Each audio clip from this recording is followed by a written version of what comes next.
રામ રામ. સંભળાય બરાબર? માઇક બરાબર ચાલે છે? ચોખ્ખું સંભળાય છે ને? તો મેં આ બરાબર પકડ્યું છે એવું.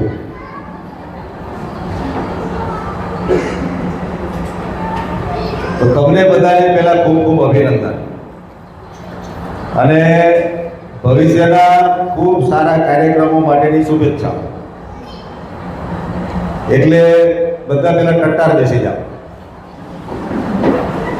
ખુરશીમાં કરોડરજ્જુ સીધી કરી દો. કેમ કે હર્ષદે જેમ કીધું કે સ્પાઇન ગેટ ટુગેધર, સ્પાઇન એસપીએન, એને આ લોકો સ્પાઇન કહે છે.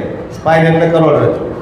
આપણે સમાજની કરોડરજ્જુ બનવાનું છે અને સમાજની કરોડરજ્જુ ઢીલી થઈ ગઈ છે તો સમાજને નુકસાન થયું છે, સમાજ ઢીલો પડ્યો છે. તો એસપીના દીકરાઓ ભેગા થઈને સમાજની કરોડરજ્જુ બનવાનો પ્રયત્ન કરે છે, એટલે સ્પાઇન નામ આપી દીધું છે આ લોકોએ. થઈ ગયા કટ્ટાર? હા, હવે હું શીખવાનું એવી રીતે તાલીઓ પાડવાની.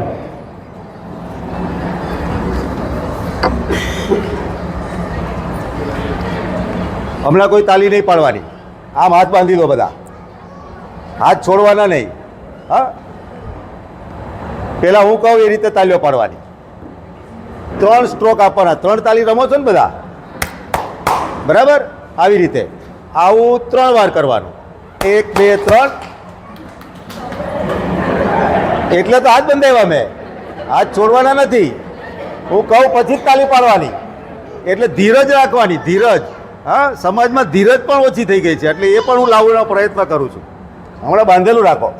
3 વખત કરવાનું. 1 2 3, 1 2 3, 1 2 3. બરાબર? આવી રીતે તાલી પાડવાની પહેલા. હા, ચાલો તૈયાર? હું આ 1 આંગળી કરું એટલે કરવાનું, 2 કરું એટલે બીજી વાર, 3 કરું એટલે ત્રીજી વાર. ચાલો તૈયાર? ચાલો 1 2 3. બસ. હવે થોડું જુદું. 1 તાલી તમારે ખોળામાં પાડવાની, બીજી અહીંયા પાડવાની અને ત્રીજી ઉપર પાડવાની. બરાબર? અને ખૂબ સરસ, ખૂબ સરસ, ખૂબ સરસ આવું બોલવાનું. બરાબર? પાડવાની નથી કોઈએ. હા, ખૂબ સરસ, ખૂબ સરસ, ખૂબ સરસ. આવી 3 તાલી પાડવાની. આવું 3 વખત કરવાનું. બરાબર? ચાલો તૈયાર? 1 2 3. વાહ. હવે છેલ્લું. હાથ ઊંચા કરવાના, હમણાં નહીં કરવાના. હાથ આખા ઊંચા કરવાના. હા, ખભામાંથી સીધું. થોડી તકલીફ પડશે. હા, થોડા ખભા જામ થઈ ગયા હોય, આપણે ગ્રીસિંગ કરતા ના હોય, હા, ઘી ફાવતું ના હોય, હા, તેલને આપણે જોતા ના હોય, સનફ્લાવરના નામે કંઈક બીજું ખાતા હોય. બરાબર? એટલા બધા મિજાગરા કડક થઈ જાય. તો હાથ સીધા કરવાના અને ઉપર તાલી પાડવાની. આમ આખી હથેળીમાં. બરાબર? આવી રીતે આવી 30 તાલી પાડવાની. હું બોલીશ. હા, હું બોલીશ 1 થી 30 હું ગણીશ અને 30 તાલી પાડવાની. એ કોના માટે? આ કાર્યક્રમ આજે વડોદરામાં પહેલી વખત થાય છે. ઘણા બધા દીકરાઓએ પ્રયત્ન કર્યા, સફળતા નહોતી મળતી. બધાએ ભેગા થઈને એક આયોજન ફરીથી કર્યું અને આજે તમે બધા લોકો મારી નજર સામે છો. એના અભિનંદન માટે અને આગલા વર્ષોમાં ખૂબ સારો કાર્યક્રમ ફરીથી થાય એની શુભેચ્છા માટે પોતાએ પોતાની પીઠ થાબડવાની. એટલા માટે 30 તાલી પાડવાની આવી. ચાલો હાથ ઊંચા કરી દો બધા. તૈયાર? 1 2 3 4 5 6 7 8 9 10 11 12 13 14 15 16 17 18 19 20 21 22 23 24 25 26 27 28 29 30.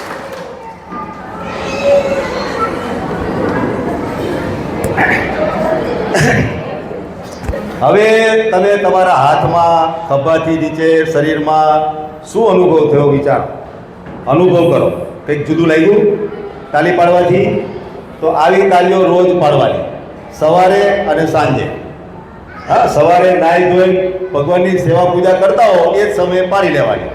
પછી રાત્રે સુવા માટે પથારીમાં પડો એની પહેલાં 5 મિનિટ કાઢવાની, આટલી તાલીઓ પાડી લેવાની. તાલી પાડવાથી ઘણું બધું સારું થઈ જાય છે, બરાબર. એ અત્યારે હું નહીં સમજાવું, મારે બીજું સમજાવવાનું છે. પણ આવી તાલીઓ પાડવાની. અને કોઈ પણ વ્યક્તિ કંઈ સારું કામ કરે અને આપણને ગમે તો એને તાલીઓથી વધાવવાનું. હા, કોઈ સારું કરે છે તો ખૂબ સરસ એની પીઠ થાબડવામાં શરમ સંકોચ નહીં કરવાનો.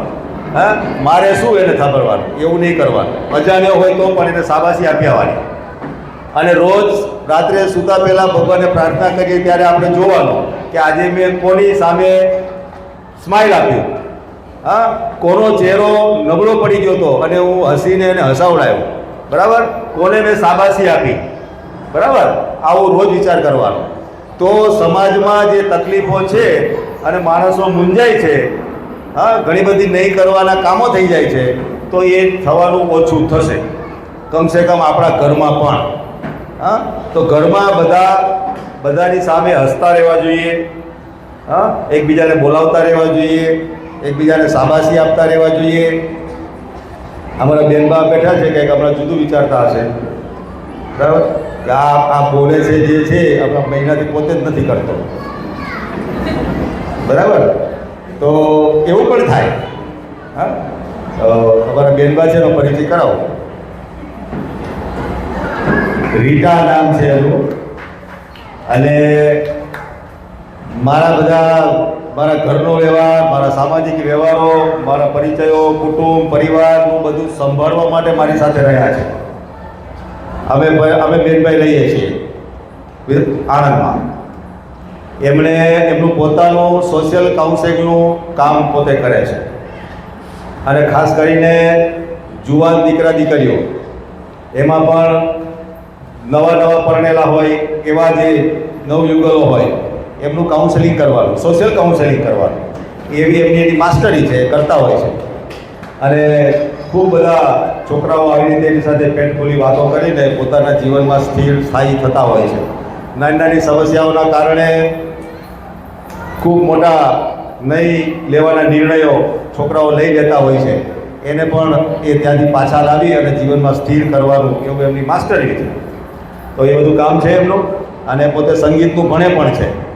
સંગીત કોલેજ છે પેલા વિદ્યાનગર યુનિવર્સિટીની, એનો ઓફિશિયલ એનો BA કોર્સ છે, માસ્ટર કોર્સ છે, એ અત્યારે એમનું ચાલી રહ્યું છે. અને આ બધા કામો માટે થઈને એક ભેટ એ તમારા માટે લેવા છે, એ પછી આપીશું તમને. એને બધા એ પુસ્તક છે એ બધા વાંચજો અને તમારા ઘરમાં એવી કંઈ ને કંઈ પ્રવૃત્તિઓ થાય એવો એક પ્રયત્ન કરજો. ચાલો હવે આપણે મારી વાત ચાલુ કરીએ. વડોદરા SPN ગ્રુપના આજના પહેલા સ્નેહ મિલનમાં આપણી વચ્ચે ઉપસ્થિત આપણામાંના જ પ્રતિનિધિ સ્વરૂપે જે સાથે મંચ પર બિરાજમાન છે એવા પ્રફુલભાઈ, મહેશ અને એમના જ વર્ષના 94ના દુર્ગેશ બાબરિયા પણ છે.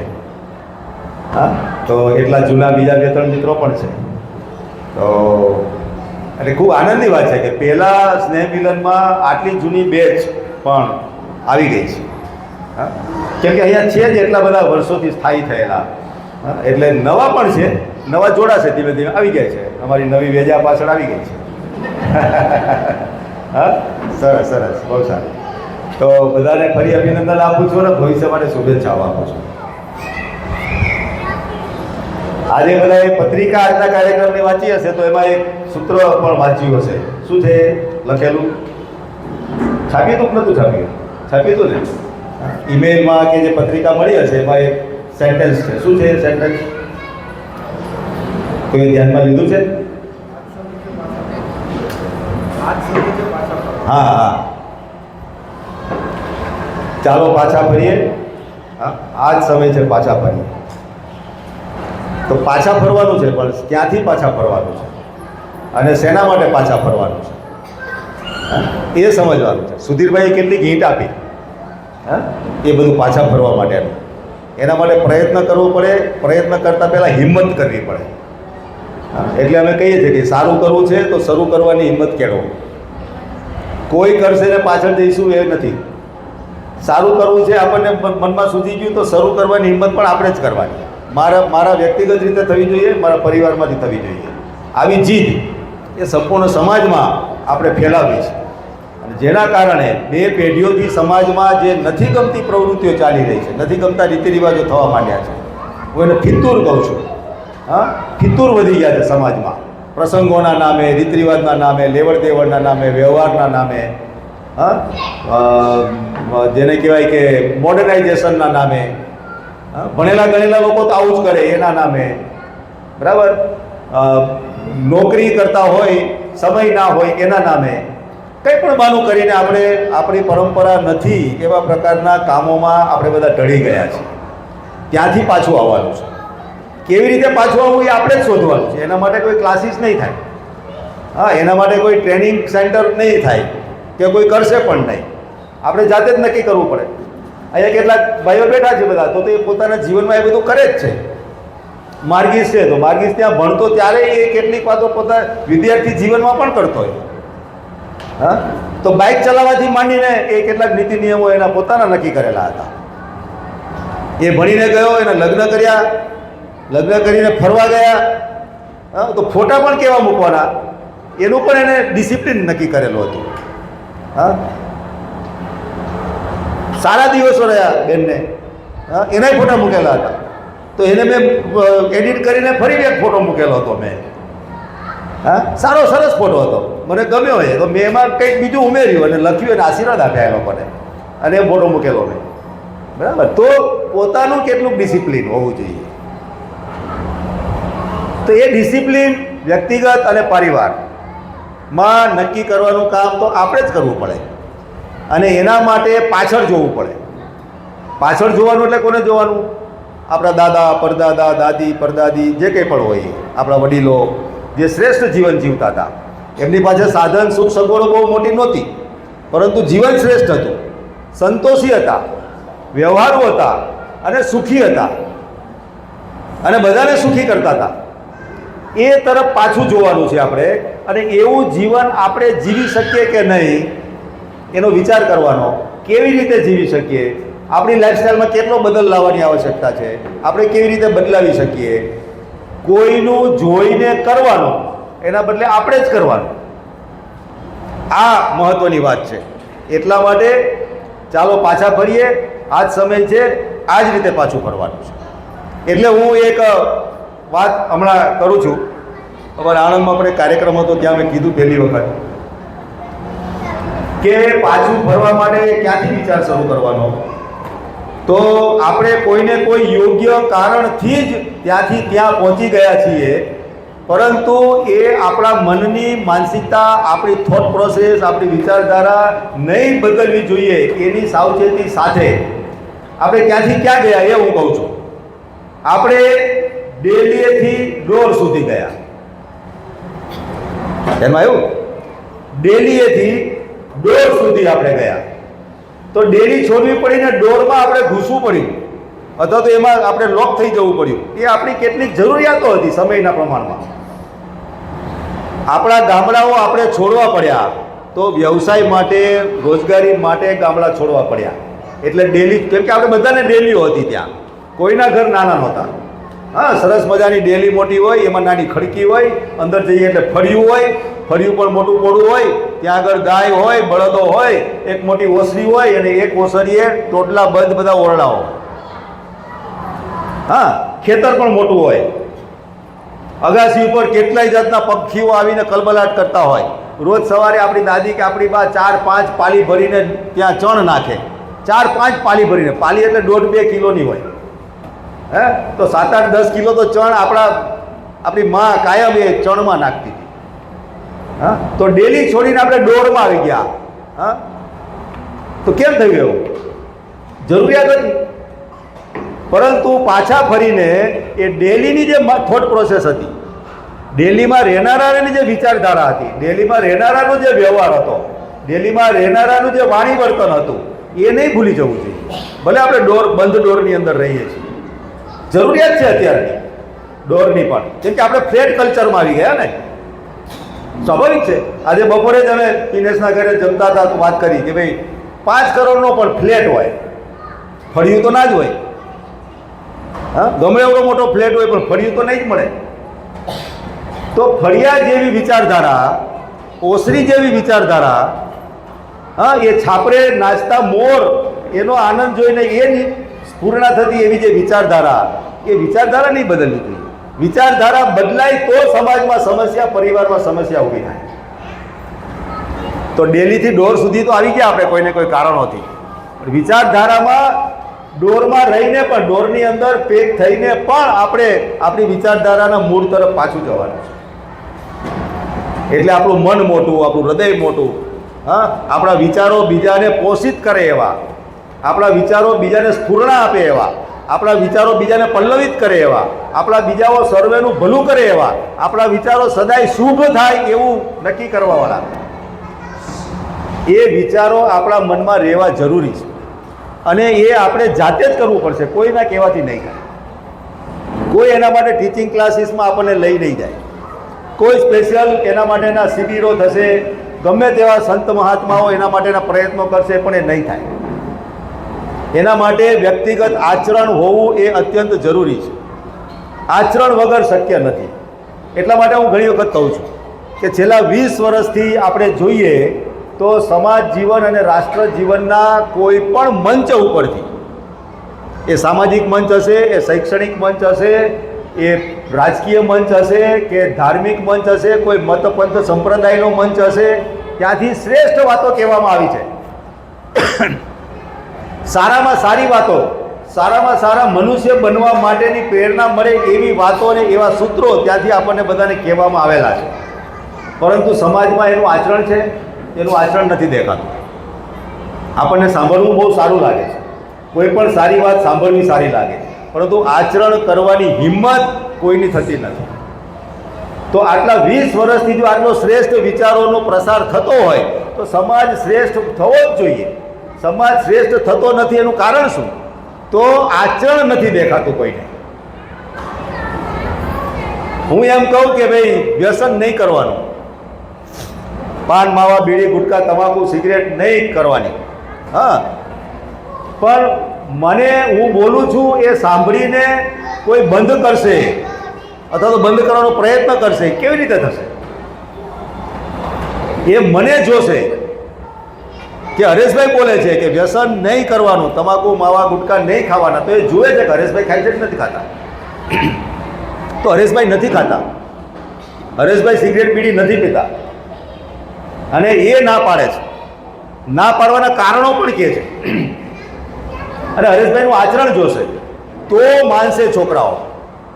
તો આજે આપણી સૌરાષ્ટ્ર પટેલ છાત્રાલય વલ્લભ વિદ્યાનગરમાં આપણે છેલ્લા એવું કહી શકીએ કે 15 વર્ષથી 100% વ્યસન મુક્ત છાત્રાલય છે આપણું.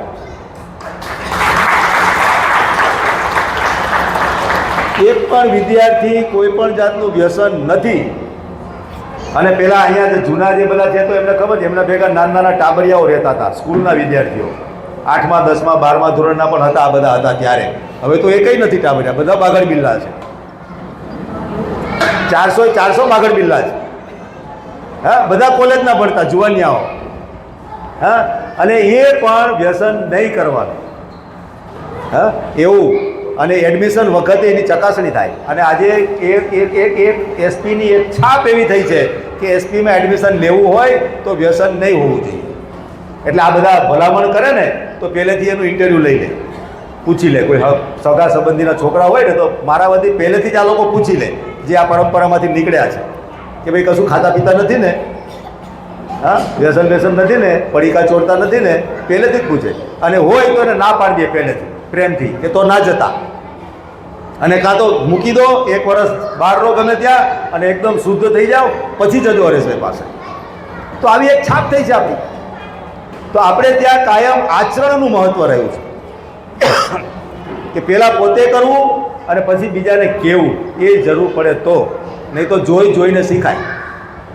અહીંયા બધા તમે બેઠા છો, તમે ઘણી બધી વાતો તમારી મમ્મી પાસેથી, બા પાસેથી, દાદી પાસેથી શીખ્યા હશો. બધી વાતો તમને કહીને નહીં શીખવાડી હોય, કેટલીક વાતો તમે જોઈને શીખ્યા હશો. કે ભાઈ ઘરમાં કોઈ આવે તો એની સાથે વાત કેવી રીતે કરવાની, ક્યાં બેસાડવાના, એની આગતા સ્વાગતા કેવી રીતે કરવાની, આપણો વ્યવહાર કેવો હોવો જોઈએ, બરાબર, જમવાનું થઈ ગયું છે અને 4 મહેમાન આવે છે તો કેવી રીતે જમાડી દેવાના, હા, એ બધું એ જોઈ જોઈને શીખાતું હોય કે કેમ કે આપણી બાઈએ બનાવેલું હોય કે જમવાનું બની ગયું છે, છતાંય 2-4 જણા વધી ગયા બીજા, તો શું કરવાનું, અને છતાંય કંઈ બૂમ ભરાડા કર્યા વગર, વાસણોના અવાજ થયા વગર એ બધાનું જમવાનું બની પણ જાય ને જમાડી પણ દે, અને તોય કંઈ બહુ આગુ પાછું ના થયું હોય, હા, એ આવડત છે, એ સૂઝ છે, બરાબર. તો જોઈ જોઈને શીખવાનું, એ ત્યાં, અને જરૂર પડે તો જ બોલવાનું. તો આચરણ બહુ મહત્ત્વનું છે. આપણા પોતાનામાં આચરણ કરીશું, 100% આચરણ કરીશું તો આપણા પડોશમાં, આપણી સોસાયટીમાં, આપણા એપાર્ટમેન્ટમાં, આપણી સ્કીમમાં, આપણા વ્યવસાયના સ્થાનો ઉપર, આપણી ઓફિસમાં, જ્યાં કંઈ પણ આવીશું તો ત્યાં આપણે બોલવાની જરૂર નહીં રહે. આપણા આચરણથી સામેવાળો વ્યક્તિ વહેલા મોડો પણ સમજે ને સમજે, એ ગમે તેવો વ્યક્તિ હશે તો એનામાં કેટલીક વાતો કુદરતી રીતે મૂકેલી જ છે, તો એ સિસ્ટમને આપણે થોડી સક્રિય કરવાની છે, એક્ટિવ કરવાની છે. એ આપણા આચરણથી જ થાય. તો પાછું વળીને જોવાનું છે, આપણા વડીલો તરફ જોવાનું છે. આપણે ગમે તેવી જગ્યાએ રહેતા હોય, શહેરમાં, સારા મોટા નાના મોટા શહેરમાં ગમે ત્યાં રહેતા હોય, પરંતુ આપણી વિચારધારા પેલી ડેલીવાળી છે. હા, આપણું મન મોટું છે, આપણી નજર મોટી છે, આપણા કાન મોટા છે, હા, આપણું હૃદય મોટું છે, આપણો વ્યવહાર મોટો છે. એની ઉપર અસર થાય તો ચોક્કસ આપણી ઉપર શંકા કરીને એને ઢઢોળવું જોઈએ, કેમ કે સંકુચિતતા એ આપણા સમાજની પ્રકૃતિ નથી. સમાજમાં સંકુચિતતા કેમ આવે?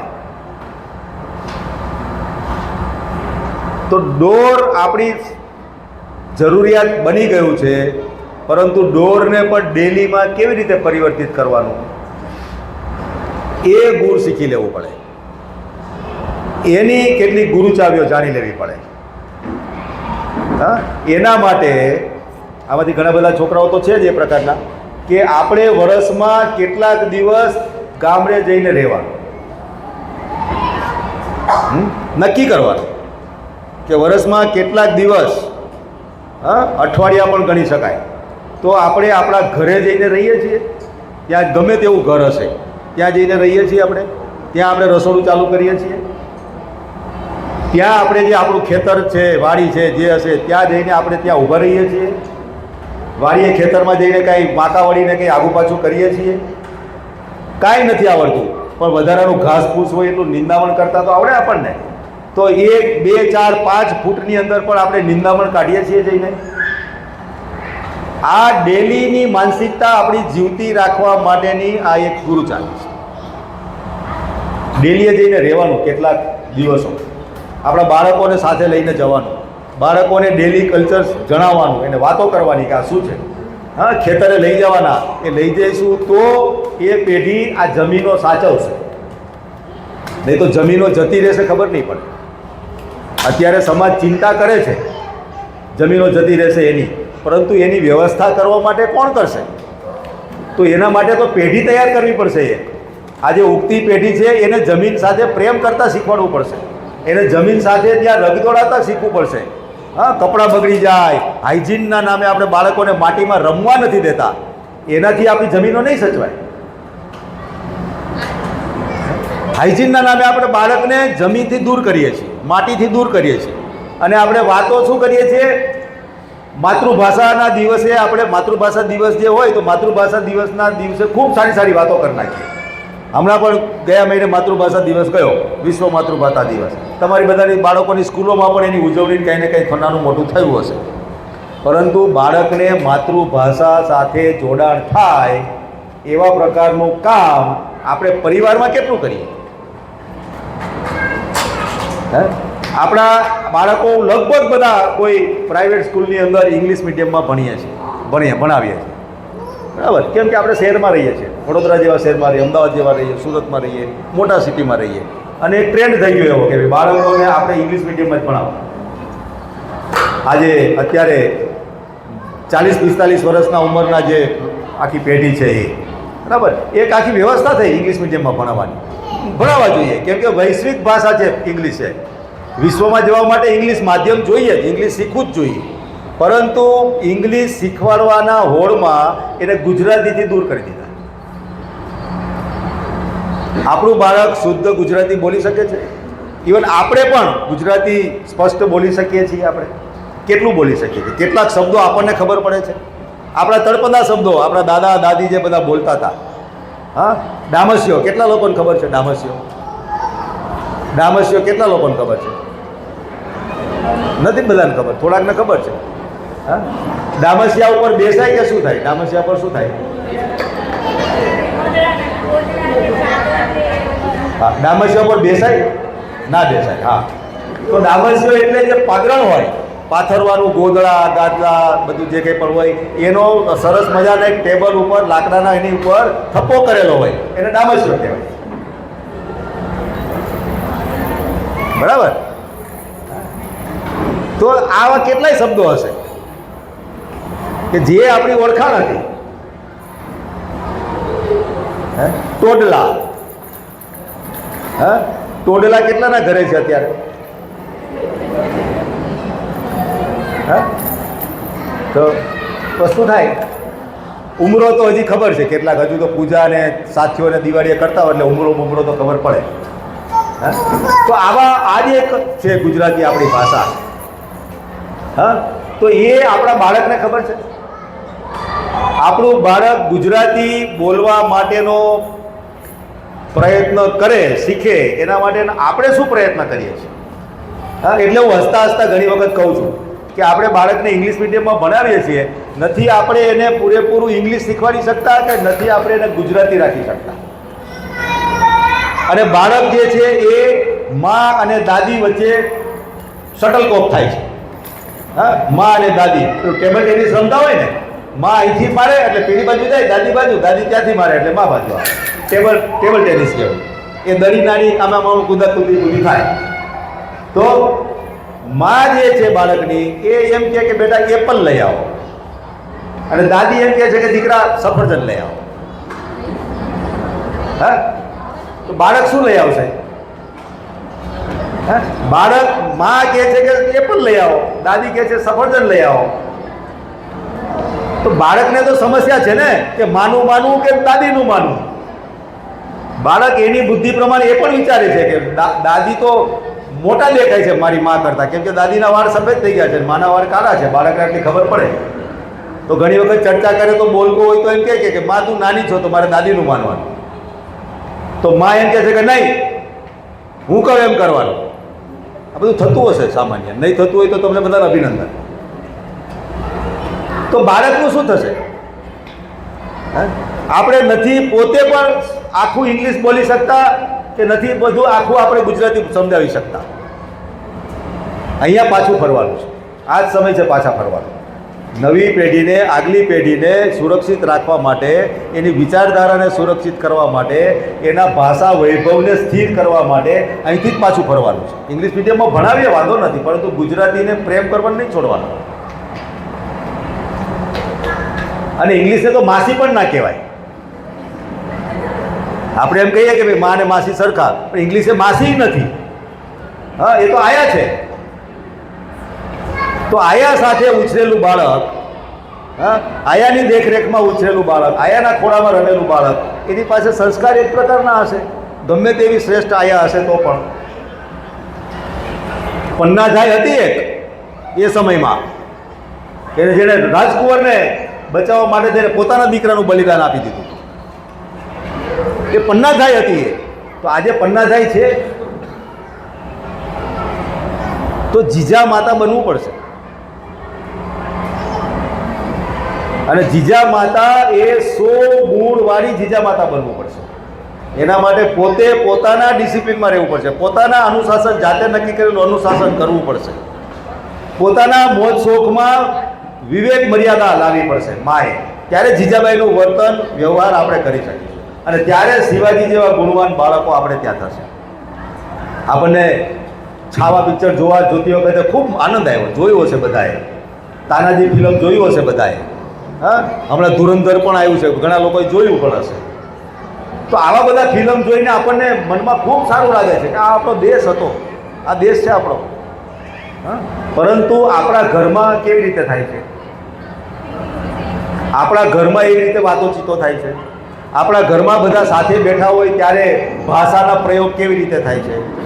આપણા ઘરમાં બધા સાથે બેઠા હોય ત્યારે અરસપરસનું માન સન્માન, હા, ક્યારેક ચર્ચાના એના ઉપર આપણે ચડી જઈએ, જીદ ઉપર ચડી જઈએ, વાદ વિવાદ, સંવાદના બદલે વિવાદ ઉપર આપણે ચડી જઈએ, ત્યારે બાળક પણ બેઠું હોય છે.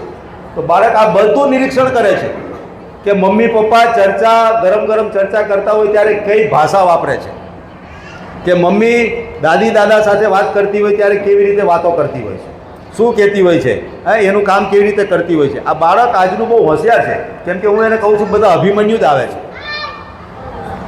આ જનરેશન હમણાં જે જન્મ લે છે એ સંપૂર્ણ અભિમન્યુ જ આવે છે, કેમ કે તમે બધાએ 9 મહિના એટલું બધું એને શીખવાડી દીધું હોય છે બહારથી કે એ બધું શીખીને જ આવે છે. એને જાજુ બધું શીખવાડવાની બીજી જરૂર નથી. જે તમે 10-12 વર્ષની ઉંમરે શીખતા હતા એ તો લઈને જ આવે છે. તમારે એને 10+ કરીને જ આપવું પડશે, 10 વત્તા કરીને જ આપવું પડશે, નહીં તો તમે પછાત ગણાશો. તમારા બાળકને તમે જે 10 વર્ષે હતા એનાથી આગળ કરીને તમારા બાળકને તૈયાર કરવું પડશે, કેમ કે આ તો 21મી સદીની જનરેશન છે. તો બહુ સંભાળવું પડે, હેન્ડલ વિથ કેર આપણે કહીએ ને, બહુ સંભાળીને રહેવું પડે. હા હા, આવું છે. અને આ લોકોના નિરીક્ષણ કરીએ તો ખબર પડે કે મોટું થઈને શું થશે. હમણાં ગુંજેશના ઘરે બપોરે ગયા હતા તો અમારા કાનાભાઈ, હા, મેં કીધું કે આ બધાને કંટ્રોલ કરશે, એની બોડી લેંગ્વેજ, એનું હાલવા ચાલવાનું, વાત કહેવાનું, એક એક શબ્દ બોલવાના, એ બધાને કંટ્રોલ કરશે એ છોકરો. તો દેખાય 2 જ વર્ષનો છે હજી. એ 3 દિવસે હોસ્પિટલમાંથી ઘરે આવ્યા અને ગયો હતો હું એને મળવા માટે, પછી આજે મળ્યો, 2 વર્ષનો થઈ ગયો દીકરો. તો એ બાળકો આપણે ઈચ્છીએ છીએ એના કરતાં ખૂબ સારી વિચારો અને સંસ્કાર લઈને જ જન્મ લે છે, પરંતુ એને આપણે સ્થિર કરવા પડે, એને મેન્ટેન કરવા પડે, એને જાળવી રાખવા પડે, એને વધારે ધાર કાઢવી પડે, એને વધારે ઉજળા કરવા પડે. એ કામ આપણે કરવાનું છે. એના માટે આપણે વધારે ધાર કાઢવી પડે આપણી. બાળક આપણને પ્રશ્ન પૂછશે કે ભાઈ શિવાજી મહારાજ ક્યારેય ઘરે રહ્યા જ નહોતા. તમે એને શિવાજી મહારાજનું ચરિત્ર સંભળાવશો તો બાળક હોશિયાર પૂછશે તમને કે શિવાજી મહારાજ ક્યારેય ઘરે રહ્યા જ નહોતા.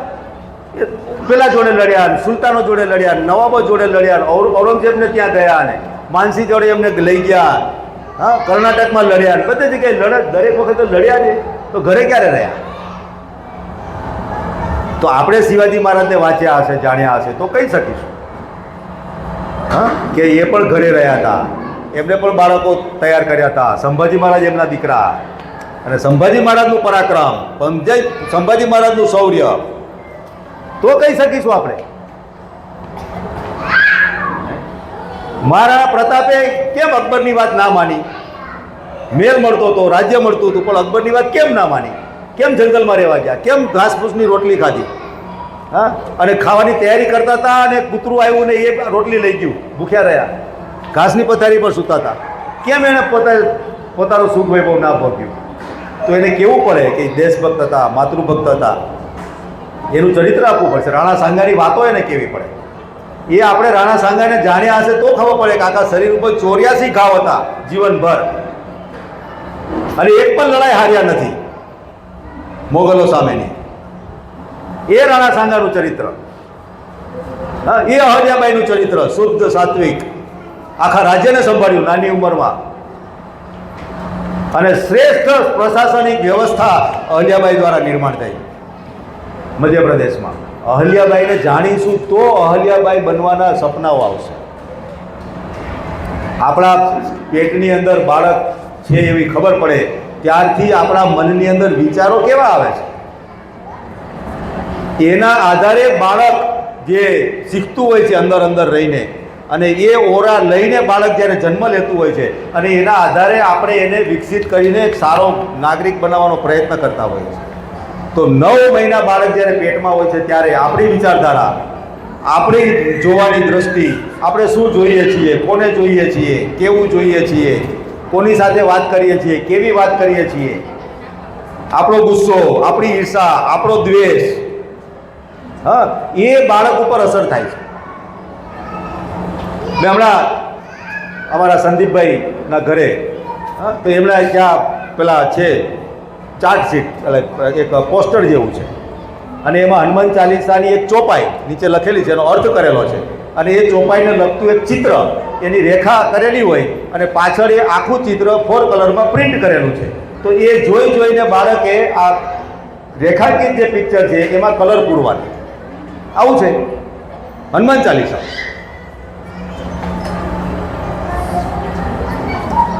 તો બાળકને ક્યાંથી ક્યાં વાળવાનો, તો આપણે હનુમાન ચાલીસા પહેલાં બોલવી પડે, હનુમાન ચાલીસાને આપણે જાણવી પડે.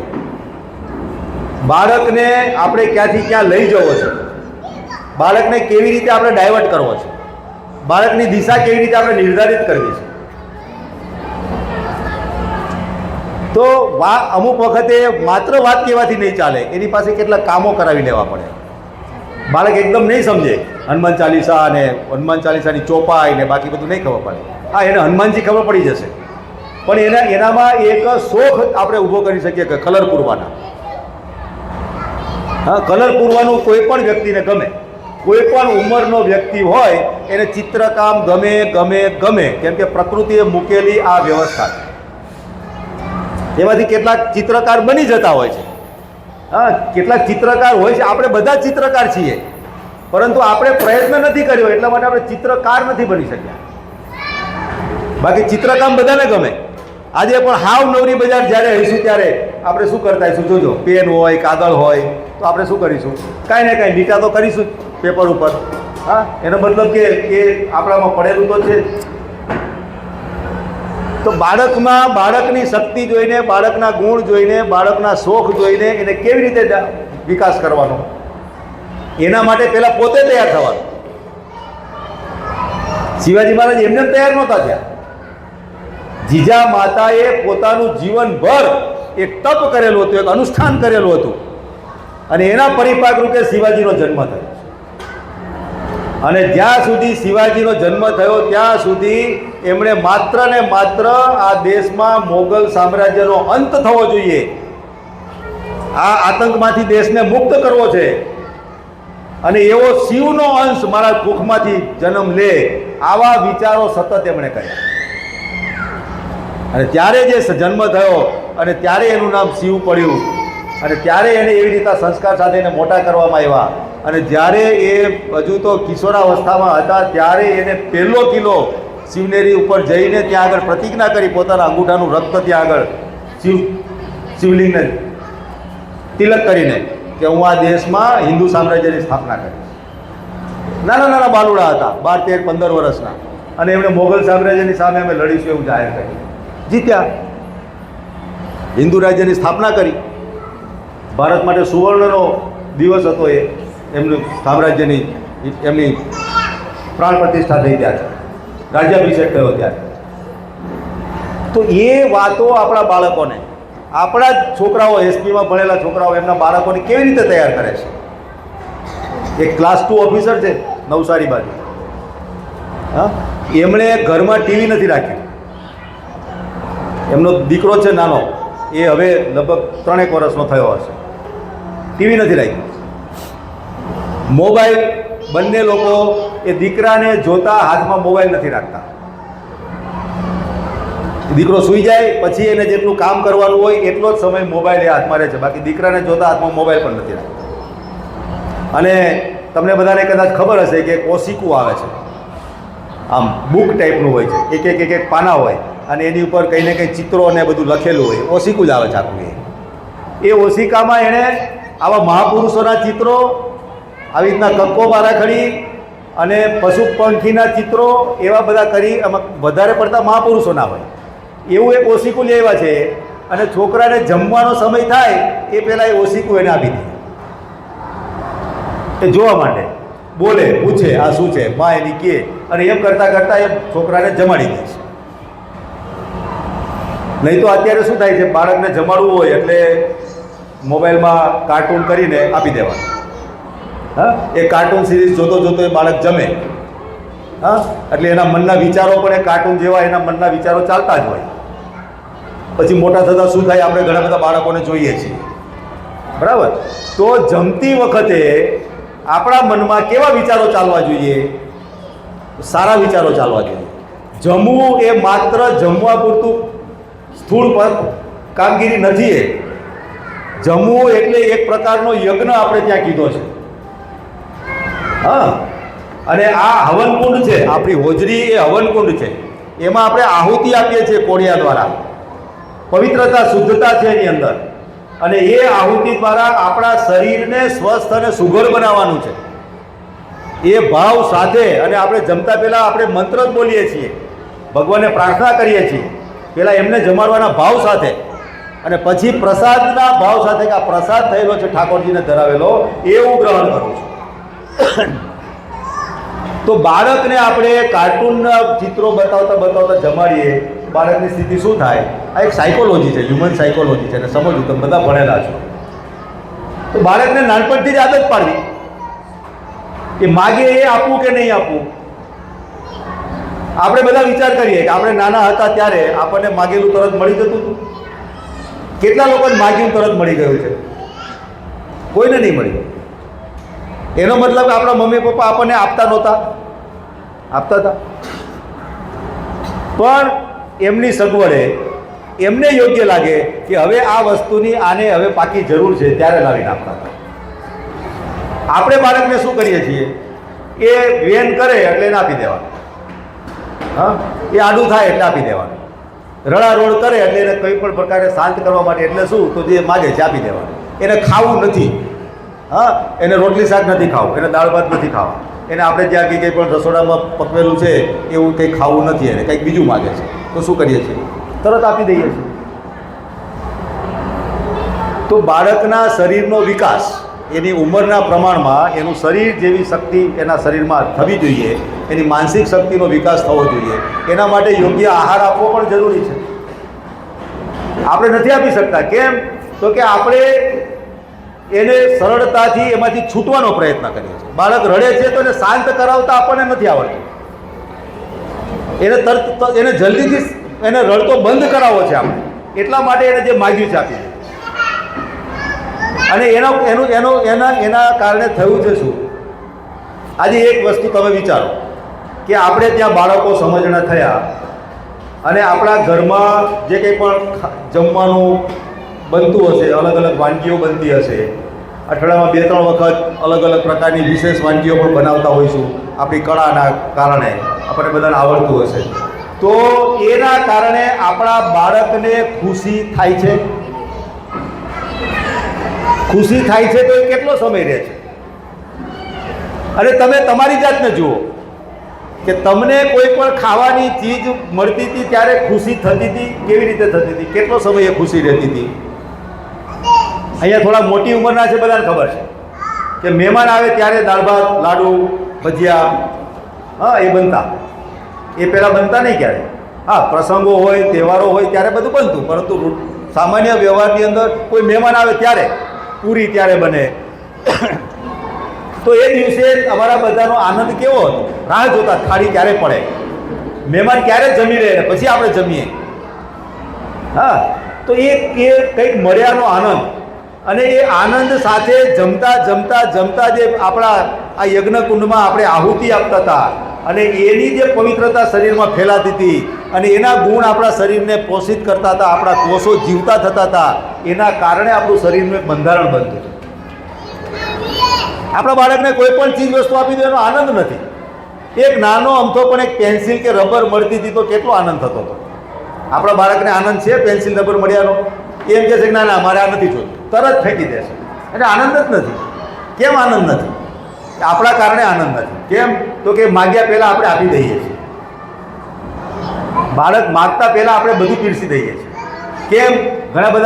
બધાને મળતો હોય તો બધા લોકો કહે કે ભાઈ આપણને નહોતું મળ્યું પણ આપણા બાળકને મળવું જોઈએ. સાચી વાત છે, આપણને નહોતું મળ્યું, આપણા બાળકને મળવું જોઈએ. પણ એ બાળકના સંસ્કાર પણ કેળવવા જોઈએ. એની જરૂરિયાત કેટલી છે, ક્યારે જરૂરિયાત છે, એની સમજણ એનામાં હોવી જોઈએ.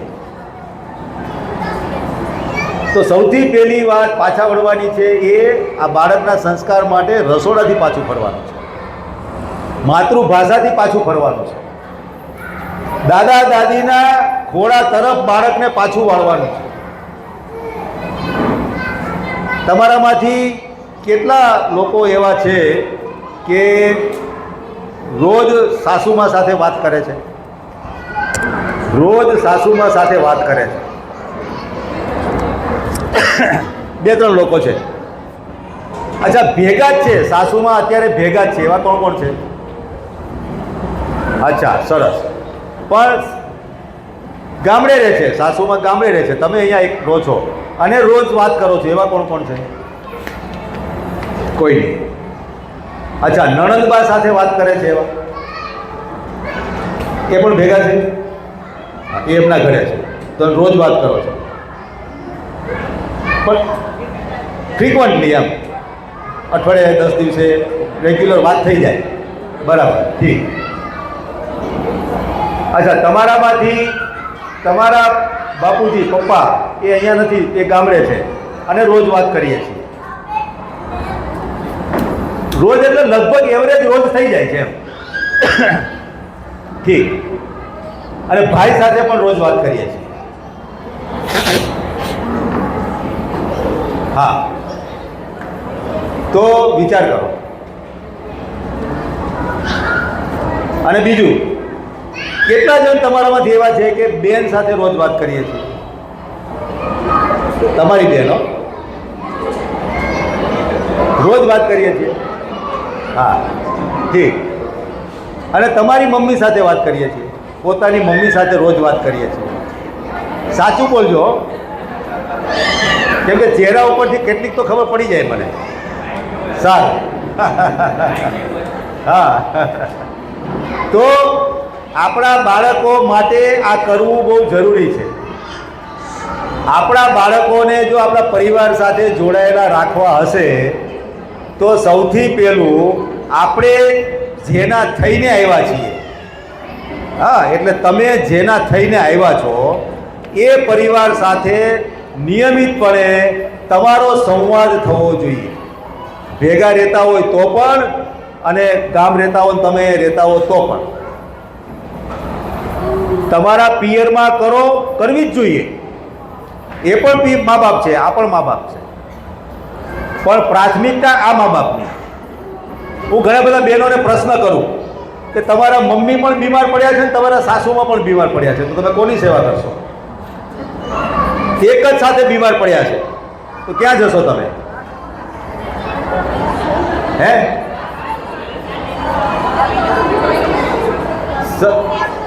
હા, બહુ સરસ, બહુ સરસ, બહુ અભિનંદન, એટલે તાલીઓ પાડો. કેમ? સાસુમાની જ સેવા કરવાની હોય, સ્વાભાવિક છે આ. કેમ? તો કે આપણી માં, તમારી માં પાસે તો ભાભી છે તમારી. તમે આ ઘરના વહુ છો, તમારી ફરજમાં આવે છે એ સાચવવાની, તો તમારા પિયરમાં ત્યાંની વહુ છે ત્યાં આગળ કરવા માટે. ના હોય તો અલગ વસ્તુ છે કે બીજી વ્યવસ્થા કરીએ આપણે. પ્રાથમિકતા કોની આપવાની? પ્રાથમિકતા આપણે જેના થઈને આવ્યા છીએ એની આપવાની. પ્રસંગોમાં, વ્યવહારમાં, લેતી દેતીમાં, આવવા જવામાં પ્રાથમિકતા કોની?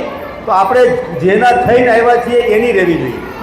આપણા બાળકોના ભવિષ્ય માટે, આપણા બાળકોના સંસ્કાર માટે આ અત્યંત જરૂરી છે. એના માટે પાછું ફરવાનું, દેખાદેખીમાંથી પાછું ફરવાનું, દેખાડો કરવામાંથી પાછું ફરવાનું, પ્રસંગોમાં બિનજરૂરી વ્યવહારો કરવાથી પાછું ફરવાનું, પ્રસંગો આપણી પછેડી પ્રમાણે કરવા માટે પાછું ફરવાનું. તમારા બધાના પણ લગ્ન થયા, હા? કેટલા લોકોએ મોબાઈલ લીધો તો? તમારા સગપણ થયું ત્યારે કેટલા લોકોએ મોબાઈલ લીધો હતો? કોઈએ નહીં લીધો. એટલે આ પેઢી જતી રહી હતી, એનો મતલબ આ પેઢી પછી મોબાઈલ ચાલુ થયો.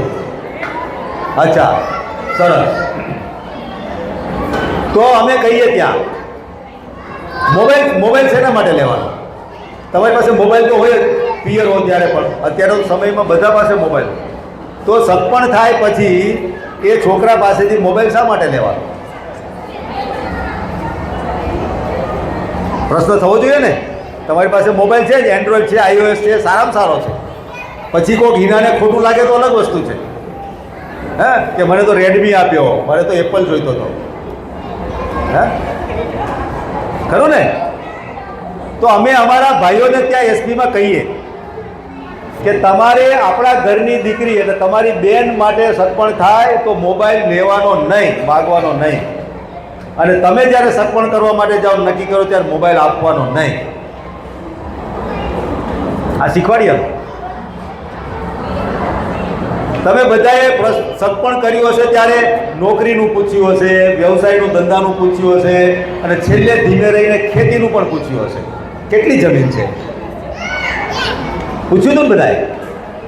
તમારા ઘરે મમ્મી પપ્પાએ, કાકાએ, મામાએ, માસાએ, ફુવાએ, કોઈએ પણ કોકને તો પૂછ્યું હશે કે કેટલી જમીન છે.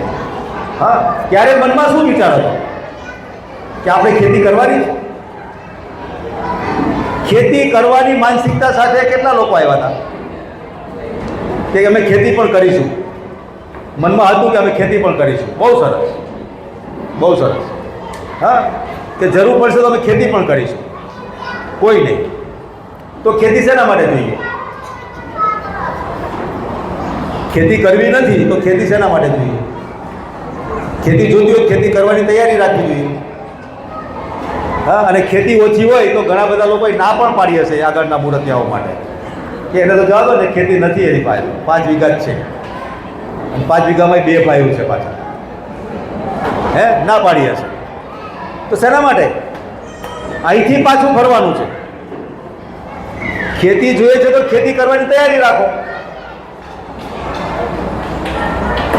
અને ખેતી માટે પૂછે, આજે નવાણિયા બધા અમારી વેજા પાછળવાળી, હા, સગપણ માટે જાઓ ત્યારે પૂછે કે ભાઈ ખેતી કેટલી છે, તો આપણે એમને પૂછવાનું કે કેટલી હાજરી રાખશો. ખરું ને? આપણી જેટલી હોય એટલી, પણ આપણે એને પ્રેમથી પૂછવાનું તમે કેટલી હાજરી આપશો ખેતી? નહીં હોય તો ખરીદી લઈશું કાલે જ, તમે આ પાડો એક વખત. બરાબર? તો આના માટે પાછું ફરવાનું. સંબંધ, લગ્ન સંબંધ જે છે એ માત્ર એટલા પૂરતો સંબંધ નથી. 7 જન્મનું બંધન બધા કહીએ છીએ. એના ગીતોય હવે કેટલાક ગાતા હશે, બાકી તો ગીતોય ભૂલી ગયા છે. તો 7 જન્મનું બંધન એ કોઈ શરત ઉપર થાય? હે કે અમારે ગામડે સરસ મોટું ઘર જોઈએ, હા, ખેતી પણ જોઈએ, છોકરો શહેરમાં નોકરી કરતો હોવો જોઈએ, ત્યાં પણ ફ્લેટ જોઈએ, ત્યાં ફળિયાવાળું ઘર જોઈએ એવું નહીં બોલે કોઈ, ત્યાં ફ્લેટ જોઈશે. શહેરમાં માગો ફળિયાવાળું ઘર માગો, કેમ નથી માગતા? ત્યાં સાફ કરવાની તકલીફ થાય ને, એટલું બધું સાફ પણ કરે, સફાઈ માટેની તકલીફ થાય. તો આના માટે છે સંબંધો આ બધા. અહીંથી પાછું ફરવાનું છે.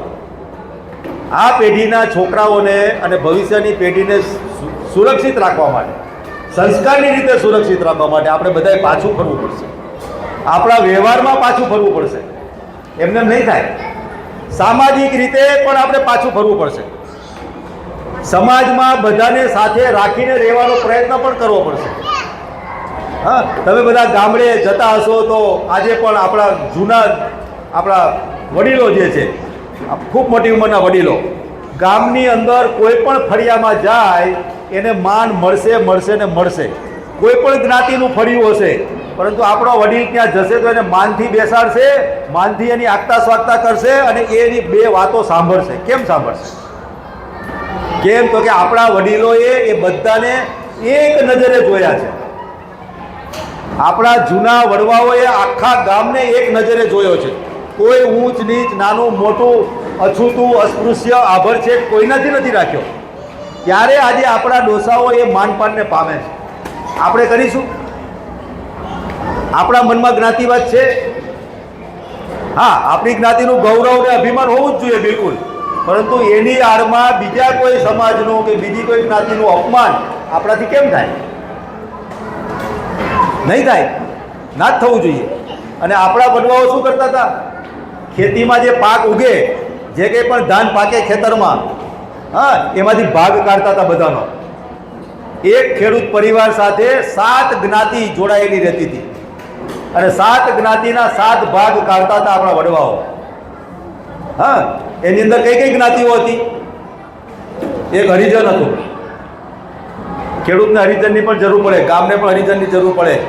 હા, હરિજન પછી આવે દરજી.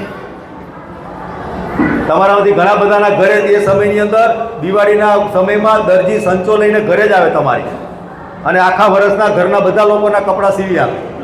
હા, તો દરજીનો ભાગ નીકળતો. પછી હરિજન, દરજી, મોચીનો ભાગ નીકળે કે ભાઈ ખેતીના ઓજારો બનાવવા માટે મોચીની જરૂર પડે. હા, પછી કુંભાર, લગ્નમાં ચાકડો લાવવા માટે કુંભારની જરૂર પડે, ઘર માટે કુંભારની જરૂર પડે. હા, પછી સુથારની જરૂર પડે. હદ, મોપું, સૂલું, લુહાર, હા, વાણંદ અને એક મંદિર. આટલા ભાગ આપણા બાપ દાદા કાઢતા હતા. અને પડામાં માલ પડ્યો હોય ત્યારે બધાના ઘરે જઈને કહી આવે હાથ જોડીને કે બાપ તારો ભાગ કાઢ્યો છે, તું આવીને લઈ જા. અને પછી જે ભાગ વધતો હતો એ આપણા ઘરે આવતો હતો. અને ત્યારે પટેલ બાપા એ આખા ગામની અંદર એ માન પામતા. કોઈ અસ્પૃશ્યતા નહોતી, કોઈ નાનમ મોટમ નહોતી.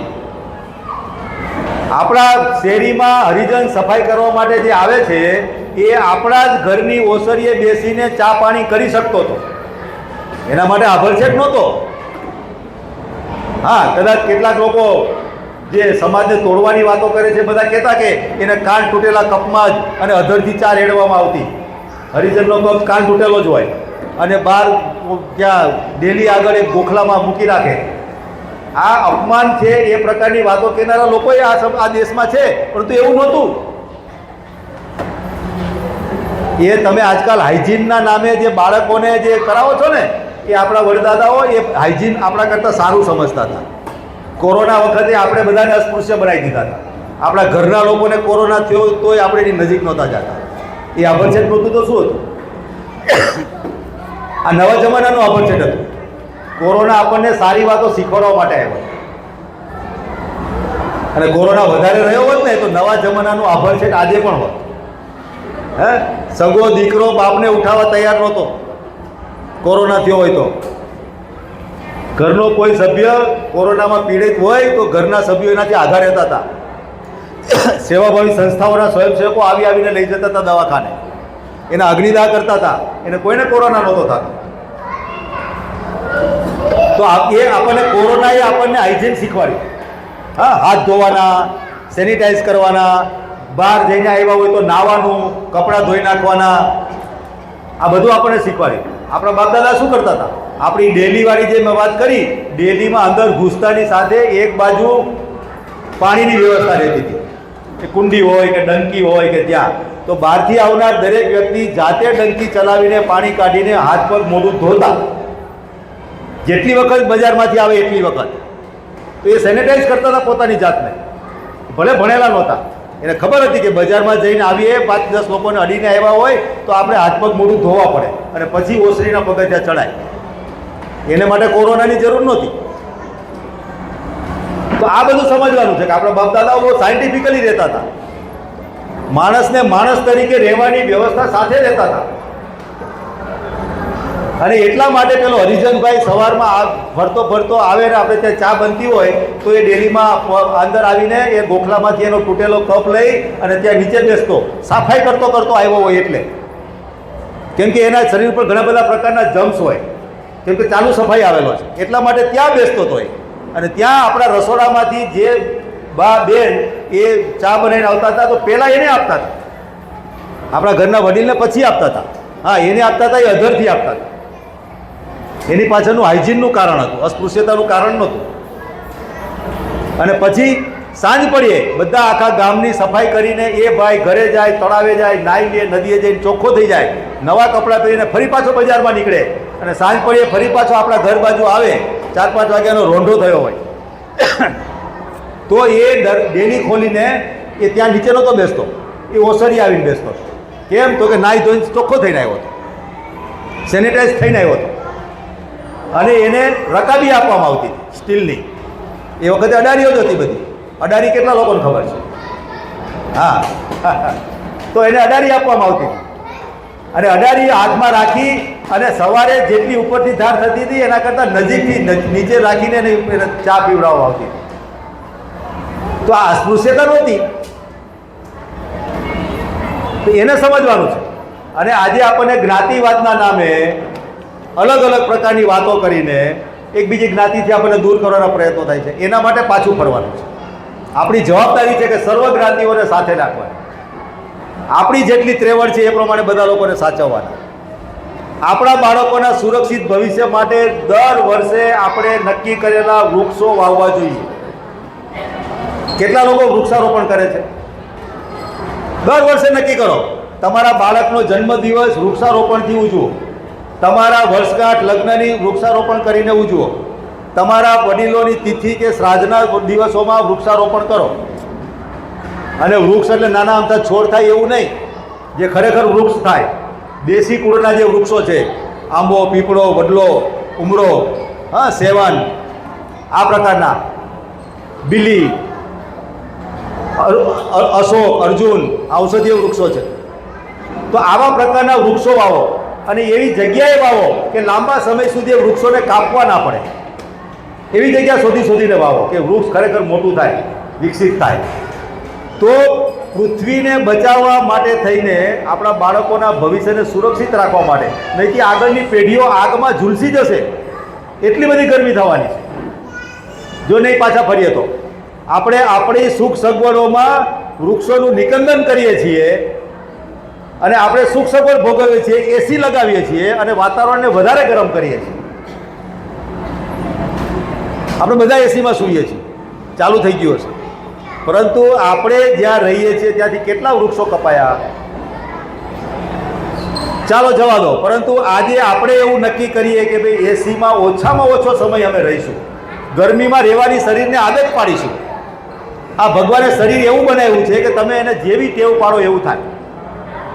તમે એને ગરમીમાં રહેવાની આદત પાડશો, ગરમીમાં રહેવા ટેવાઈ જશે. ઠંડી ભયંકર પડશે, તમે ખુલ્લા શરીરે રહેશો, 72 કલાકની અંદર શરીર એની અંદર સર્વાઈવ થઈ જશે. આ મારો જાતનો અનુભવ છે. તો એસીનો ઉપયોગ ઓછો કરવો. સુધીરભાઈ કીધું વાહનો, પર્યાવરણને બચાવવા માટે, પર્યાવરણને સુરક્ષિત રાખવા માટે આ પેઢી જ્યારે 20-25 વર્ષની થશે ત્યારે એને કોઈ નુકસાન ના થાય એવું વાતાવરણ આપણે એમને આપવું પડશે.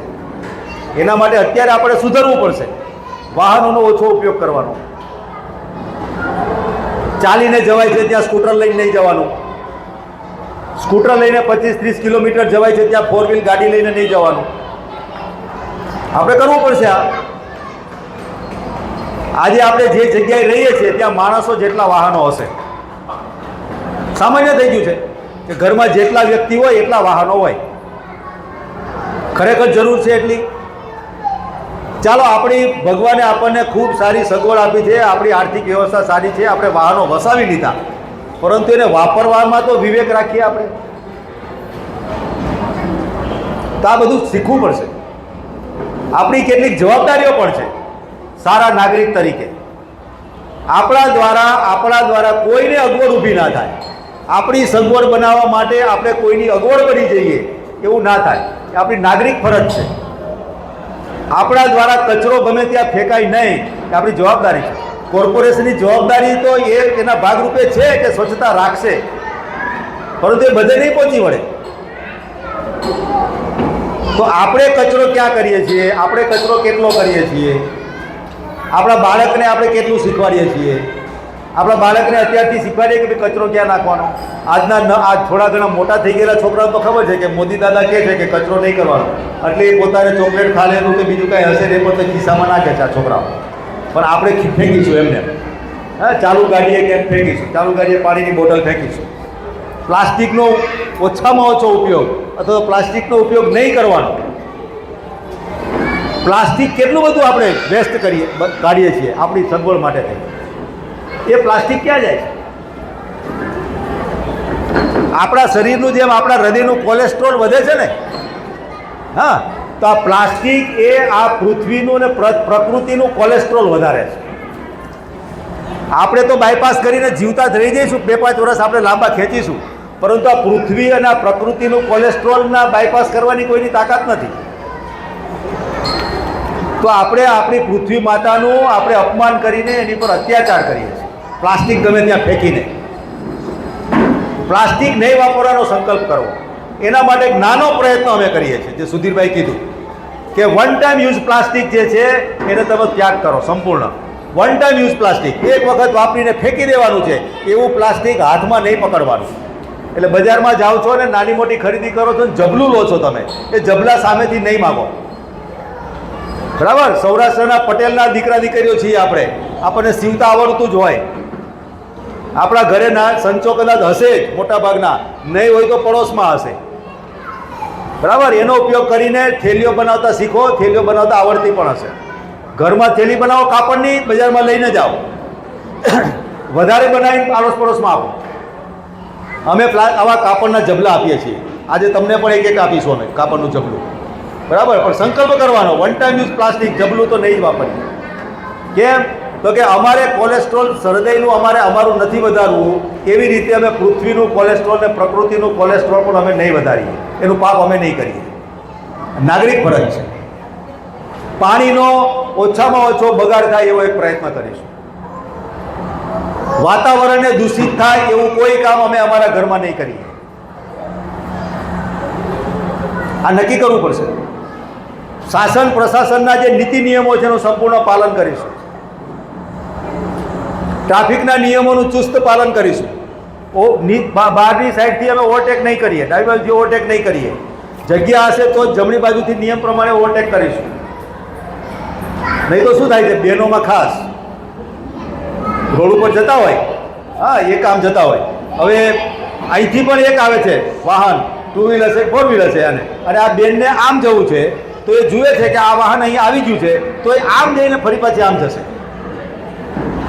પણ આ વાહન આવી ગયું છે, મોટું વાહન છે, એને બ્રેક મારતા વાર લાગે, તમને અડી જાય તો તમે તમારું ધીમું રાખો વાહન, આ વાહનને નીકળી જવા દો અને પછી જમણી બાજુ જાઓ. સાઈડ લાઈટ ના બતાવી હોય, આમ જ નાખી દેવાનું. તો આવી રીતે ટ્રાફિકના નિયમો, ખોટી રીતે ઓવરટેક કરવાનું, હા ઓવરટેક કરવાના, ટ્રેક ઉપર ધીમું ધીમું ચાલવાનું. આ બહુ આદત પડી ગઈ છે. નવા જે લખપતિ કે કરોડપતિ થાય છે ને એમાં ખૂબ આદત છે આવી. વાહન પોતે નવી કાર ખરીદી હોય 50 લાખ રૂપિયાની, અને પછી ગામમાં ભરચક સિટીમાં રોડ ઉપર ફરવા માટે નીકળે કાર લઈ. હવે જ્યાં ચાલીને પણ તકલીફ થતી હોય કે ટુ વ્હીલર લઈ જવા પણ તકલીફ થતી હોય, ત્યાં ફોર વ્હીલ લઈને જમણી બાજુ એ નિરાતે ચાલતા હોય, ટહેલવા નીકળ્યા હોય એમ. તો આ આપણે નહીં કરીએ. ટ્રાફિક સમસ્યાથી આપણે પોતે પીડિત છીએ, તો એ ટ્રાફિક સમસ્યાના ભાગ આપણે ના બનીએ એવું નક્કી કરો. દુનિયાને જે કરવું હોય હું નહીં કરું. તો આ નાગરિક કર્તવ્યનું ભાન પણ આપણે રાખવું પડશે, શીખવું પડશે, બાળકોને શીખવાડવું પડશે. બાળકોને સ્કૂલે લેવા મૂકવા માટે જાઓ છો ત્યારે તમે એનું પાલન કરો. બાળકોને સ્કૂલે લેવા મૂકવા માટે જાઓ છો ત્યારે તમે કેવા કપડાં પહેરીને જાઓ છો આ પણ જુઓ. તમે સ્કૂલે જાઓ છો, સંસ્કાર કેન્દ્ર છે એક શાળા, એટલે તમારા બાળકને ત્યાં સંસ્કાર લેવા માટે મોકલો છો. તમે સવારમાં વહેલા બાળકની સ્કૂલ હશે તો સીધા તમે ઉઠીને નાઇટ ડ્રેસમાં તમે બાળકને મૂકવા માટે જાઓ છો. તમે તમારી જાતને અરીસા સામે ઊભા રાખીને જુઓ કે નાઇટ ડ્રેસમાં મારે ઘરની બહાર નીકળવું જોઈએ. તમે બાળકને મૂકવા જાઓ છો સ્કૂલમાં, વિચાર કરો બાળક શું શીખશે. બાળકને કયા પ્રસંગમાં કઈ જગ્યાએ કેવા કપડાં પહેરવા બાળકને નહીં ખબર પડે, એ એવી જ રીતે શીખશે, તમારાથી આગળ વધશે. તો અહીંથી શરૂઆત કરવાની. તમે જશો સારા કપડામાં તો બીજી જે માં આવતી હશે એ 15 દાડે મહિને પણ એ તમારા જેવા કપડામાં આવતી થઈ જશે. તમે જ્યાં આગળ 10-15 મિનિટ બાળકના છૂટવાની રાહ જુઓ છો અને તમારી જે પ્રવૃત્તિ છે ઊભા ઊભા એનું નિરીક્ષણ કરશે બીજી માતાઓ, તમારા જેવી બનશે. તો બાળકને અહીંથી શીખવાડવાનું છે. બાળકના સંસ્કારની અપેક્ષા આપણે સ્કૂલ પાસેથી માત્ર નહીં રાખી શકીએ, આપણા ઘરમાંથી શરૂઆત કરવી પડશે. બધું સ્કૂલ નહીં શીખવાડી દે, બધું કામ શાસન પ્રશાસન નહીં કરી આપે, બધી વ્યવસ્થા શાસનના લોકો નહીં લાવી આપે. આપણે કેટલીક વ્યવસ્થા ઊભી કરવી પડશે. છેલ્લું, સમાજમાં બહુ મોટી એક સમસ્યા આજકાલ જે થાય છે એ સામાજિક આગેવાન અને રાજકીય આગેવાન. સમાજના સંગઠન માટે થઈને અનેક કામો ચાલે છે, અનેક પ્રયત્નો ચાલે છે કે સમાજનું સંગઠન કરવું છે, સમાજનું સંગઠન કરવું છે. ખૂબ ધૂણી ધખાવીને કામે લાગેલા આગેવાનો છે, પરંતુ સમાજની સાથે રાજકારણ મિક્સ કરવું કે બંનેને અલગ રાખવા, આની વિવેક બુદ્ધિ એ વર્તમાન સમયમાં લાવવી બહુ જરૂરી છે. નક્કી કરવાનું સમાજકારણ કરવું છે કે રાજકારણ કરવું છે, બંને અલગ છે, બંને એકબીજાના પૂરક છે. ગાડાના બે પૈડા કે ટ્રેનના બે પાટા એ પ્રમાણે જોઈ શકાય, પરંતુ બંને એક નથી. સામાજિક આગેવાન છીએ તો 100% સમાજકારણ કરવાનું, રાજકીય આગેવાન છીએ તો 100% રાજકારણ કરવાનું. સમાજકારણ કરીએ છીએ તો રાજકારણમાં માથું નહીં મારવાનું, રાજકારણ કરીએ છીએ તો સમાજકારણમાં માથું નહીં મારવાનું. આ બંને પ્રકારના આગેવાનોએ વિચારવાની આવશ્યકતા છે. આપણા સમાજમાં ખાસ રોજ સવારે સામાજિક આગેવાન અને રાજકીય આગેવાન સામ સામે ઊભા હોય એ પ્રકારની સ્થિતિ આખો સમાજ જુએ છે, તો સમાજ ક્યાં જશે? તમારા બધાના મનની અંદર પણ પ્રશ્ન આવતો હશે કે આપણે જવાનું કોની પાછળ? જેમ મેં શરૂઆતમાં કીધું કે દાદીની પાછળ જવું, માની પાછળ જવું, ક્યાં જવું? તો સમાજમાંથી જે આ નવી પેઢી તૈયાર થાય છે, આ નવી પેઢી સમાજમાં, જાહેરમાં, સમાજના મંચની સામે ક્યારેક આપણે બોલવું પણ પડશે કે સમાજકારણ તો માત્ર સમાજકારણ, રાજકારણ તો માત્ર રાજકારણ, અમે બંને માટે છે. એમાં કોઈની બળજબરી ના હોય. સમાજનું નુકસાન થાય છે. સમાજકારણ અને રાજકારણ મિક્સઅપ કરીને એને કંઈક જુદી દિશામાં લઈ જવાનો, એકબીજા ઉપર આક્ષેપ કરવાના અને સમાજને દ્વિધામાં મૂકવાનો, આ જે આગેવાનો તરફથી જે પ્રવૃત્તિઓ ચાલી રહી છે એના માટે સમાજમાંથી કેટલોક વર્ગ એની સામે પ્રશ્ન, સારી ભાષામાં ચર્ચા એ આપણે કરવી જોઈએ.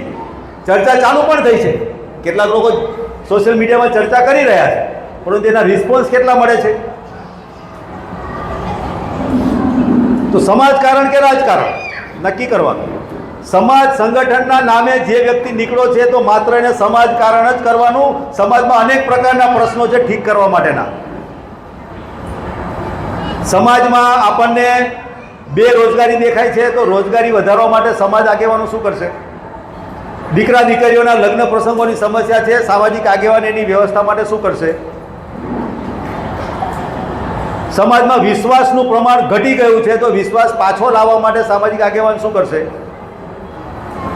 સમાજમાં સારું કમાતા લોકો સમાજના દીકરાઓની આંગળી પકડવા માટે તૈયાર નથી, તો સામાજિક આગેવાન શું કરશે? આ સમાજકારણ છે. લગ્ન પ્રસંગોમાં ખર્ચા ઓછા કરો, મંચ ઉપરથી હું બોલી તો જાઉં, પરંતુ ઓછા કોણ કરશે? ઓછા કરવાની જવાબદારી હું બોલું છું તો મારી છે. તો સમાજમાં અમુક કામો ના થવા જોઈએ એવું બોલનારે પોતે પોતાના ઘરમાં એ પહેલા કામો કરવા જોઈએ. એટલે શરૂઆતથી મેં કીધું કે આચરણ મહત્વનું છે. અત્યારે સમાજમાં આચરણની ઉણપ હોવાના કારણે કોણ કોનું માનશે, કોણ કોને કહેવા જશે? લગ્ન પ્રસંગોના ખર્ચાના નામે કંઈ પણ વાતો થઈ જાય છે, પરંતુ લગ્ન પ્રસંગના ખર્ચાઓ ઓછા નથી થતા. જમવાથી માંડીને બીજા પ્રકારના લેવડ દેવડ ને કંઈક બીજી વ્યવસ્થા ને ડેકોરેશન ને કંઈ પણ સામાન્ય સરસ મજાના સ્ટીલના કે તાસા તાંબાના ત્રાસની અંદર સરસ મજાની છાપ ભરાઈ જાય, એના બદલે પેલી બ્યુટી પાર્લરવાળી બેન જે ડેકોરેટિવ છાપ બનાવીને આપે છે, 50,000 રૂપિયાનું ભાડું આપો છો તમે, આપો છો ને? તો કેમ? તો એ કોણ બંધ કરશે? તો એ આપણે જ બંધ કરવું પડશે. સામાજિક આગેવાન છે તો પોતાનાથી એને ઉદાહરણ આપવું પડશે કે મારા ઘરના દીકરા દીકરીઓના લગ્ન મેં સાદાઈથી કર્યા, ખર્ચો ઓછો કર્યો. હા, મારે જે ખર્ચો કરવો હતો એ સાદાઈથી કર્યા અને ખર્ચો જે વધ્યો છે એ હું સમાજના ઉપયોગી બીજા સેવાકીય કામો માટે વાપરીશ. કરે છે આવી હિંમત કરો તો સમાજમાં બદલાવ આવે. સમાજના આપણા દીકરાઓ અવળા રસ્તે ખોટા કામોની અંદર નહીં કરવાના કામો કરીને કમાવાની વૃત્તિમાં લાગી ગયા છે, તો સામાજિક આગેવાન શું કરશે કે સમાજ શું કરશે? વ્યવસ્થા કરશે કંઈ? સુરતની અંદર જેટલા પણ ફ્રોડ થાય છે, જેટલા પણ ફ્રોડ નાના મોટા કોઈ પણ પ્રકારના જે ગેરરીતિના કામો જે થાય છે, એમાં આપણા સમાજના દીકરાઓના નામો કેમ હોય છે? સમાજ શું કરશે દીકરાઓ માટે? એવા દીકરાઓ ફરી એ પ્રકારનું કામ ના કરે અથવા તો એવા બીજા નવા ઊભા ના થાય, એના માટે સમાજ કઈ વ્યવસ્થા કરી શકશે? આટલો બધો સક્ષમ સમાજ છે, તો આપણે પ્રયત્ન કરવા કે આપણી આજુબાજુમાં જે કંઈ પણ આવા જુવાનિયાઓ કે નવા તરવરિયા યુવાનો જે આ પ્રકારના કામોમાં છે એને સમજાવીએ, આપણે એને કોઈ સારા રસ્તે વાળવાનો પ્રયત્ન કરીએ, એને નાની મોટી રોજગારી આપવાનો પ્રયત્ન કરીએ, 2-4-5 લોકો ભેગા થઈને જવાબદારી લો. આગેવાનો જ્યારે કરશે ત્યારે કરશે, પણ આપણે શરૂઆત કરો. ઘણા આપણા છોકરાઓ આવા બધા કામોમાં લાગ્યા છે. ઘણા બધા પરિવારો એવા છે કે જ્યાં રોજના ખાવાની તકલીફ છે, એને ત્યાં અનાજ કોણ પૂરું પાડશે? એને સરકારી અનાજ નથી મળવાનું. ખેતી ગામમાં છે પણ પૂગતું નથી કાંઈ. બપોરનું જમવાનું થઈ ગયું છે, સાંજની સમસ્યા છે, શું કરીશું? તો સમાજ એના માટે વ્યવસ્થા શું કરશે? તો સામાજિક આગેવાનોના ભાગે જે કામ છે એ આ છે કે મારા સમાજનો એક પણ વ્યક્તિ ભૂખ્યો સૂવો જોઈએ નહીં. તો જે બિનજરૂરી ખર્ચાઓ પોતાને ત્યાં પ્રસંગોમાં કે દેખાડાઓમાં કે રાજકીય તાઇફાઓમાં જે કંઈ પણ કામો કરતા હોય, સામાજિક આગેવાનોના જ પૈસા હોય છે. તો એ પૈસાને સમાજ ઉપયોગી પ્રવૃત્તિમાં લાવવા, સમાજના પરિવારોને ઉત્થાન કરવા માટે તેને વાપરવાના, એના માટેની હિંમત કરવાનું કામ કોણ કરે? તો મારે તમારે જ કરવાનું. સમાજનું બંધારણ બનાવવા માટેની દરેક સમાજની અંદર વાતો ચાલે છે. નાની મોટી જ્ઞાતિઓ નવેસરથી બંધારણ બનાવે છે. દર બીજા ત્રીજા દિવસે અઠવાડિયામાં એક વખત સમાચાર આવે જ છે આપણને, ફલાણી જ્ઞાતિએ બંધારણ બનાવ્યું, નીતિ નિયમો ઘડ્યા કે આવું નહીં કરવાનું, એના માટેની દંડની જોગવાઈ પણ કરી. તો કેટલાય સમાજોમાં મારો પરિચય છે ત્યાંથી જાણવા મળે છે કે એ લોકો બધા એના આગેવાનો એ બંધારણનું 100% પાલન કરે છે. આપણા સમાજના આગેવાનો બંધારણ બનાવવાની વાતો ચાલુ કરી દીધી છે, પરંતુ બન્યા પછી 100% પાલન કરવાની જવાબદારી પોતે લેવા તૈયાર છે? આ પ્રશ્ન આજના યુવાને કરવો જોઈએ. યુવાનોને આહવાન કરવામાં આવે છે આગેવાનો દ્વારા સોશિયલ મીડિયામાં કે બંધારણ બનવું જોઈએ, એવી આગેવાનો પાસે જઈને યુવાનો રજૂઆત કરે. તો તમે શું કરશો? આગેવાન છો, ભેગા થાવ, બોલાવો 10 લોકોને, સાથે મળીને ચર્ચા કરો કે આપણા સમાજના બંધારણ માટે શું કરીશું. એ નથી કરવું. તો આ જે તમારી પેઢી જે અત્યારે 40-45 વર્ષની 50 વર્ષની થવા આવી છે, એણે સમાજના આગેવાનોને પાછા વાળવા પડશે. ત્યાં એના માટે પાછું વળવાનું છે. બંધારણ તો બની જશે.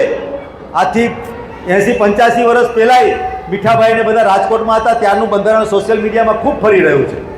બનાવેલું હતું, પરંતુ એનું પાલન કરનારા કેટલા લોકો છે? એમાં સુધારા વધારા જ કરવાના છે, નવું કાંઈ નથી કરવાનું. તો આ એક બહુ મોટી સમસ્યા છે કે એના માટે થઈને પાછું ફરવાનું. બંધારણ બનાવીને 100% પાલન કરવાનું. આપણી તૈયારી છે. મારા ઘરથી શરૂઆત કરીશું, હિંમત છે. તો સમાજકારણ તો 100% સમાજકારણ, રાજકારણ તો 100% રાજકારણ. બેવ સાથે રહીને સમાજના ઉત્થાન માટે કામ કરવાનું છે. એવી એક સમાજ, અનેક નાની મોટી જ્ઞાતિઓમાં આ પ્રકારની વ્યવસ્થા છે કે સમાજકારણ, સામાજિક આગેવાન અને રાજકીય આગેવાન એકબીજાને દખલ નથી કરતા, બધા કામો થાય છે. કેમ આપણા સમાજમાં તકલીફ થાય છે? તો આ પણ વિચાર, એના માટે પાછું ફરવાનું. વ્યક્તિગત ધોરણે, પારિવારિક ધોરણે અને સામાજિક ધોરણે જે પાછું ફરવાનું છે, આના માટે પાછું ફરવાનું છે. મક્કમતાથી પાછું ફરવાનું છે. તો આટલી વાતો ઘણી બધી છે, પરંતુ આજના દિવસ પૂરતી આટલી વાતો મેં તમારી સામે મૂકી છે. એનો વિચાર કરો, તમારા ઘરમાં એની ચર્ચા, ચિંતન કરો. તમારા ઘરમાં શું કરી શકાય એની એક વ્યવસ્થા કરો, આયોજન કરો, અને એને 10 લોકોની સામે કહો. આખા વિશ્વની પરિસ્થિતિ જે નવી નિર્માણ થઈ રહી છે, એમાં આપણે આપણી જમીનને સુરક્ષિત રાખવી પડશે, આપણા પરિવારને સુરક્ષિત રાખવો પડશે. તો આપણે આમ બધું કરવાનું છે. એ આ એસપીએન પરિવાર તરીકે પોતાની જે કંઈ પણ વ્યવસ્થા છે, પોતાની જે કંઈ પણ શક્તિ છે, એ શક્તિના આધારે જેટલા પણ લોકોને સાચવી શકતા હો એટલા લોકોને સાચવવાનું. સમાજમાં એક ઉદાહરણ બનવાનું. એના માટેનો એક પ્રયત્ન કરો. એવી માત્ર એક મારી ઈચ્છા કે એસપીમાં ભણેલો દીકરો 1 2 3 4 5 6 7 8 9 10 આટલા કામોમાં તો એ 1 નંબર ઉપર હોય જ. અમે ગર્વથી કહીએ છીએ કે એસપીનો ભણેલો છોકરો જે છે એનામાં અમુક વાતો તો હોય ને હોય જ, જુદું નહીં થાય. હા, વધતા ઓછા પ્રમાણમાં ડેન્સિટી હશે એની અંદર, પરંતુ અમુક તો ગુણ એની અંદર રહેવાના જ. પણ એ ગુણ સમૂહની રીતે વિકાસ થાય અને સમાજમાં એનું એક ઉદાહરણ પ્રસ્તુત થાય. તમારા બધાનો સાથ સહકાર એમાં મળે. તમારે બધાએ જે કામો કરવાના છે તમે ઘરે રહીને કરો. નોકરી વ્યવસાય કરતા હશો તો એની સાથે રાખીને એ નોકરી વ્યવસાય સાથે જોડાયેલા લોકોને પણ એની અંદર જોડો, એવી અપેક્ષા છે. એક તમારા બાળકમાં શ્રેષ્ઠ સંસ્કારોનું સિંચન થાય. તમારા મમ્મી પપ્પાએ તમને જે રીતે ઉછેર્યા છે, તમે હિંમત કરી શકો છો તમારા બાળકને એવી રીતે ઉછેરવાનું? કરો, મજા આવશે, કાંઈ ખોટું નહીં થાય. કેમ કે તમારા મા બાપે તમને જેવી રીતે ઉછેર્યા છે એમાં કાંઈ ખોટું નથી કર્યું, એટલા માટે તમે છો. નહીં તો તમે ના હોત, ખોટું થયું હોત તો આપણા બાળકનું ખોટું નહીં થાય. બરાબર, આટલી અપેક્ષા છે. અને આજ પછી જે કંઈ પણ અહીંયા પરિચય કરશો તમે બધા, એ સતત મળતા રહો. હા, એકબીજાના નંબર લઈને વાતોચીતો, ઘરે જાઓ, બેસો. બરાબર, નાના નાના ગ્રુપોમાં ફરી મળતા રહો. 5 7 10 15 લોકો નજીકમાં જે બધા રહેતા હોય. અને ફરી જ્યારે મળવાનું થાય ત્યારે વધારે સંખ્યા આપણી હોય. હજુ ઘણા બધા ભાઈઓ છે વડોદરાની અંદર, શોધો બધાને, ઉમેરતા જાઓ અને એક મોટો પરિવાર બને. આપણે કોઈ અલગ ગ્રુપ બનાવવાનું એવું નથી. આમાં ક્યારેય રાજકીય વ્યવસ્થા આ કામની અંદર ક્યારેય નથી આવવાની. રાજકીય લોકોને આમાં ક્યારેય કોઈ લાભ લેવા માટેની મોકો મળશે એવું ક્યારેય થવાનું નથી. માત્ર ને માત્ર સમાજ ઉપયોગી, પરિવાર ઉપયોગી જે કામો કરવાના છે, તમારા સંસ્કાર દ્રઢ થવાના છે, એ જ કામો માત્ર આપણે કરવાના છે. ઠીક છે? તો વધારે થયું હશે તો પણ જે વાતો આજે પહેલા સંમેલનમાં મારે જે કરવાની હતી એ તમારી સામે મૂકી છે અને તમે બધાએ લગભગ મને સાંભળ્યો છે એવું મને દેખાણું. બરાબર, હવે એને આચરણમાં લાવો એવી મારી અપેક્ષા છે. અને આવતા જતાં ક્યારેય મળીશું ત્યારે વાતોચીતો કરીશું અને તમે શું કરો છો એની માહિતી પણ લઈશું. ઠીક છે? ચાલો, બધાને શુભેચ્છા, અભિનંદન, ધન્યવાદ.